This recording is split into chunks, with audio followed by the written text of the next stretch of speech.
Tamam peçeteyi bundan biraz daha getirsene. Al. Ne haber?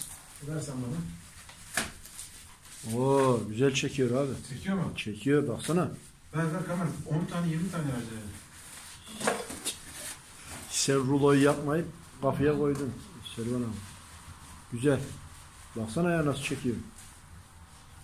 Harika. Gidiyor Evet. değil mi? Oo. Bir yerden duman da çıkmıyordur. Aynen. O koku var ama o şeyin kokusu. O bunların kokusu. Kağıdın kokusu.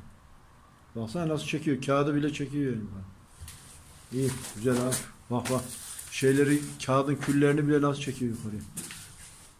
He? Sonunda yaptık yani. He? Oldu. Oldu Nasıl abi. oldu, Bu iş. evet. Dışarı vermiyor. Güzel. Odunlardan daha keyifli yanar şimdi bu. Şuradan da bakayım bacası. Bak abi bak. Bende bir iki. Ne yapacağım? He? Baca istiyor dediğim şeyler çıkıyor. Ne o? Kağıdın külleri. Aynen öyle mi? Hı hı. Çekiyor değil mi? Evet. Bütçe mi? Çeksin abi çeksin. Yakayım mı kağıt daha? Vallahi şu kağıdı tutuşturmaya çalışıyorum ama Heh, tutuştu. En Uzatayım mı? en azından keyfini sürelim. Ya. Değil mi? Oldu valla. Vallahi bizim Evde onu al bari. He? Odun al. Odun da hazır mı yardım?